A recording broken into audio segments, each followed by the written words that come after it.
જય માતાજી મિત્રો, ગુડ મોર્નિંગ, જય શ્રી કૃષ્ણ. હું છું પરાલિયા જયદીપ અને આજે આપણે આવી ગયા છીએ જડેશ્વર મહાદેવના મંદિરે. જવાનું તો જો આપણે વીર પર જવાનું પણ રસ્તામાં મંદિર આવી ગયું છે જડેશ્વર મહાદેવનું. તો આજે આવી ગયા છીએ આપણે અહીંયા દર્શન કરવા માટે. તો ચાલો જઈએ અંદર દર્શન કરવા માટે. તો આપણે આવી ગયા છીએ જડેશ્વર મહાદેવના મંદિરે. આ બહારનો નજારો તમે જોઈ શકો છો. સરસ મજાનું સુંદર વાતાવરણ છે. અહીંયા ચબૂતરો પણ છે ને આ બાજુ છે ઝાડવા આવેલા છે ઘણા બધા, અને પાછળ જુઓ તમને હરિયાળી વાતાવરણ આખું છે તમને જોવા મળી રહ્યું છે.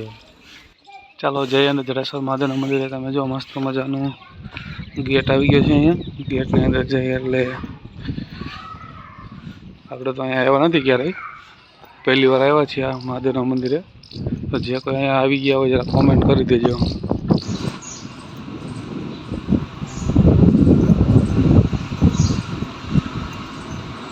મસ્ત મજાનું જો બિલ્લી પત્રનું ઝાડ છે. સામે દેખાય છે મહાદેવજીનું મંદિર છે. તો આજે આપણે આવી ગયા છીએ શ્રી સ્વયંભૂ જડેશ્વર મહાદેવ મંદિરના દર્શન કરવા માટે.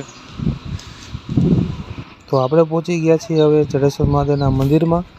જો અહીંયાથી બહારથી જોઈએ તો આ બાજુ પણ મંદિર છે, કાળભૈરવ દાદાનું મંદિર છે. આ બાજુ સીડીઓથી ઉપર જઈએ તો તરત જ છે અહીંયા જો મંદિર તમે જોઈ શકો છો.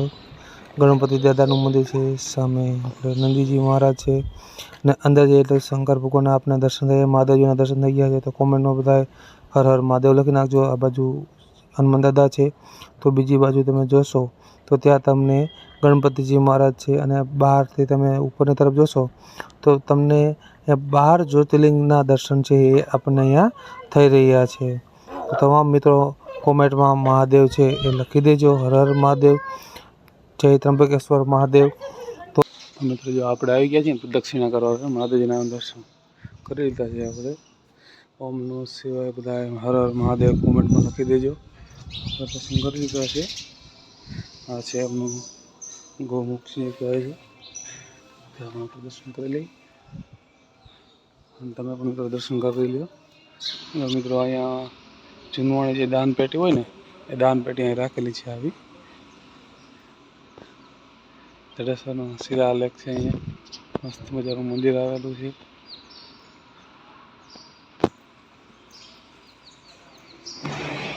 પાછળથી આપણે મંદિર દેખાડી તમને.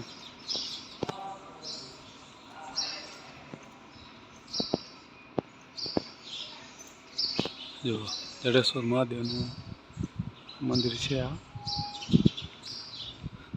તો અહીંથી મિત્રો જો એક મસ્ત મજાનો વ્યૂ પોઈન્ટ છે, અહીંથી દેખાય છે. આપણે સુંદર નજારો જોઈ શકીએ છીએ જડેશ્વર મહાદેવ મંદિરના પાછળના ભાગમાં આવો જે રોડ છે ત્યાંથી આપણને મસ્ત મજાનો વ્યૂ પોઈન્ટ છે એક દેખાય છે.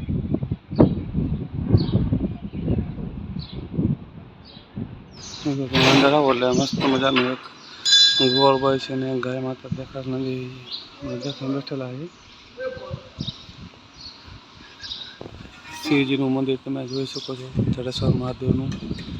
તો કોમેન્ટમાં હર હર મહાદેવ લખી નાખજો.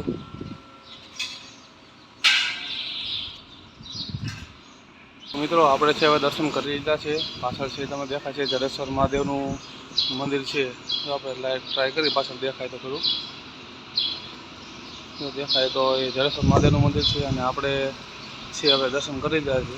અને આપણે પણ હવે અહીંથી નીકળીએ છીએ, જવાનું છે આપણે ઇન્ટરવ્યૂ માટે. તો જઈએ ત્યાં હવે શું થાય આગળ જોઈએ.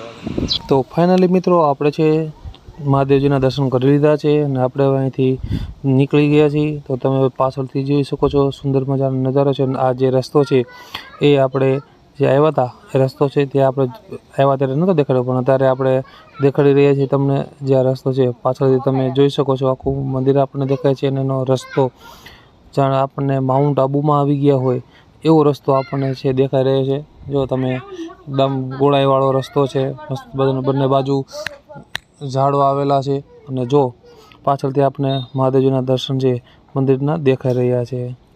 તો આપણે જઈ રહ્યા છીએ આગળ. તમે જોશો તો એ જોશો એ પ્રમાણે કે જો ગોળાઈ આવી છે, જાણે સામેની બાજુમાં પણ એક વ્યૂ પોઈન્ટ છે તે આવી રહ્યો છે. આ વ્યૂ પોઈન્ટ ઉપર ત્યાં પણ આપણે જો ટાઈમ રહેશે તો ઈચ્છો ના આવી ગયો છે આપણો મેઇન ગેટ, કે જ્યાંથી આપણે એન્ટ્રી અંદર મહાદેવજીના મંદિરે દર્શન કરવા માટે જવા માટે. તો મિત્રો જો આપણે આવી ગયા છીએ જ્યાં નવયુગ સ્કૂલ છે એનું કેમ્પસ છે અને એનું બિલ્ડિંગ છે. આપણે અહીંયા આવ્યા હતા આજે ઇન્ટરવ્યૂ માટે. તો ઇન્ટરવ્યૂ આપણે કમ્પ્લીટ કરી લીધું છે. તો જઈ છીએ હવે આપણે. ચાલો હવે આપણે સાધુભાઈ છે ઉમેશભાઈ એમને મળવા જવાનું છે.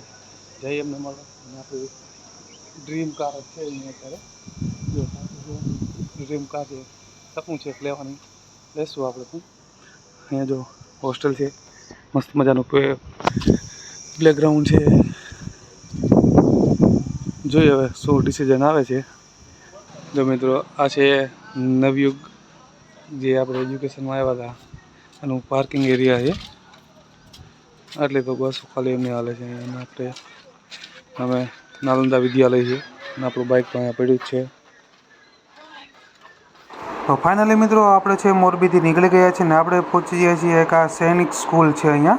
તો સૈનિક સ્કૂલ જે અહીંયા આવેલી છે મોરબી બાજુ, અહીંયા કોણ કોણ ભણેલા છે જરા કોમેન્ટ કરી દેજો. ત્યાંથી આપણે આગળ જઈ જઈએ તો વળી પાછું આવી જાય છે જડેશ્વર મહાદેવનું મંદિર. આપણે ફરી પાછા આવી ગયા છીએ જડેશ્વર મહાદેવના મંદિરમાં અને જોઈ લો, દર્શન કરી લો બધાએ દૂરથી કેવું લાગી રહ્યું છે જડેશ્વર મહાદેવનું મંદિર. જરા કોમેન્ટમાં હર હર મહાદેવ છે લખી દેજો બધા. સુંદર નજારો છે. જોતા જોતા આપણે જઈએ છીએ આગળ. ત્યાં જ આપણે થોડાક આગળ જઈએ છીએ તો મસ્ત મજાની ગોળાઈવાળું રોડ આવી ગયો છે. અને જો આપણે પહેલાં ગેટની અંદર છે, ગેટની અંદરથી આપણે અંદર ગયા હતા જડેશ્વર મહાદેવના અંદર દર્શન કરવા માટે. જોઈ લો આ ગેટ છે. ત્યાંથી આપણે આગળ જઈએ તો સુંદર મજાનું જો આપણને અહીંયા ગેબીનાથ લીંબુ સિકંજી, અને આપણને તડકો લાગ્યો હતો તો આપણે રહી ગયા છીએ સિકંજી પીવા માટે. જો આપણે આ કાકા છે આપણા માટે બનાવી રહ્યા છીએ સિકંજી. મસ્ત મજાનું લીંબુ નાખી દીધું છે. આ મસાલો નાખી દીધો. પછી જો અંદરથી મસ્ત મજાનું બરફને બધું કાઢીને નાખી દેશે. જેમાં તકમરિયા મિક્સ કરી દીધા છે. મસ્ત મજાની આપણને જો હવે કાકા છે સિકંજી બનાવી છે. અને આપણે આવી ગઈ છે આ સિકંજી. તો ચાલો પી લઈએ આપણી સિકંજી.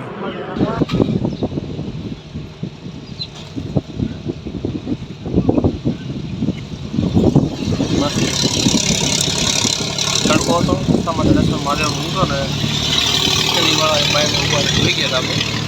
આપણે આવી ગયા હતા સિકંજી. તડકાનું એનર્જી ડ્રિંક હોય ને તો આ કહેવાય સિકંજી કહેવાય. તમારે પણ પીવું હોય ને તો આવો જડેશ્વર મહાદેવના મંદિરે ગેટ પાસે નીચે ઊભા છે ભાઈ. મસ્ત મજાના તકમારિયા લીંબુ મસાલો નાખી દો. ગ્લાસ કરી દો કમ્પ્લેટ. પીવી મજા આવે. તો ફાઇનલી મિત્રો આપણે સિકંજી પી લીધી ને આપણે નીકળી ગયા આપણે ઘર તરફ જવા, એટલે કે ચોટીલા જવા તરફ. અને રસ્તો ખૂબ જ મસ્ત મજાનો હતો. માઉન્ટ આબુની ગયા હોય એવો ગોળાઈવાળાનો ફોરેસ્ટ બધું જંગલો ને એવું બધું હતું. તો ચાલો મિત્રો આપણે થોડુંક રેકોર્ડિંગ કરી લઈએ. અને એક બાજુ નદી હતી અને એક બાજુ જો મસ્ત મજાની પવનચક્કી ફરી રહી છે. અને ગોળાઈવાળા રસ્તા છે ખૂબ જ અઘરા હતા, પણ આપણે તો ચાલો મિત્રો થોડોક વિડીયો બનાવી લઈએ. જો એક બાજુ મસ્ત મજાનું તળાવ આવેલું છે. સુંદર નજારો દેખાઈ રહ્યો છે. તમે ગોળાઈ જુઓ, સામેથી વાહન આવે તો પણ દેખાય નહીં એવો વાંકા ચૂકા રસ્તા છે. અને સુંદર નજારો જો તળાવમાં તમે જોઈ શકો છો. તાપ ખૂબ જ હતો, નાહવાની ઈચ્છા થતી હતી પણ અજાણ્યા પાણીમાં નાહવું નહીં. એટલે એકલો હતો એટલે બહુ સાહસ કર્યું નહીં આપણે. એટલે આપણે જવા દીધા. પછી સીધા ઘર બાજુ તમે જુઓ, રસ્તા જુઓ અને ગોળાઈ જોવાની કે કેવા રસ્તાઓ છે. ને તળાવ તો જો આપણને નજારો એવો છે કે થોડીક વાર માટે ઊભા રહ્યા હતા આપણે, પણ ત્યાંથી પાછી મોડું થતું હતું એટલે આપણે નીકળી ગયા આગળ ઘર તરફ જવા માટે. જુઓ તમે નજારો એકવાર સુંદર મજાનો છે, એકવાર જોઈ લો તમે. ફરી પાછો તળાવ દેખાડી દઈએ, પણ ગોળાઈ એવી છે કે આપણે સામે પણ નજર રાખવી પડે. એટલે થોડુંક ધ્યાન રાખીને આપણે વળાંક જો આવે છે. અને સામે તમે જુઓ પહાડ જુઓ, ઘાટી જુઓ. ઘાટી એવી છે ને કે જાણે આમ આપણે આબુ અંબાજી ફરવા જઈએ એ મુજબની ઘાટી અહીંયા આવી છે. એટલે તળાવનો નજારો જોતાં જોતાં આપણે પણ ધીમે ધીમે હવે છે અહીંથી આગળ નીકળી જતાં હવે ફરી પાછું દેખાય છે કે તળાવ એકવાર દેખાડી દઈએ. આ તો હજી ઉનાળો છે તો આટલું પાણી ભર્યું છે.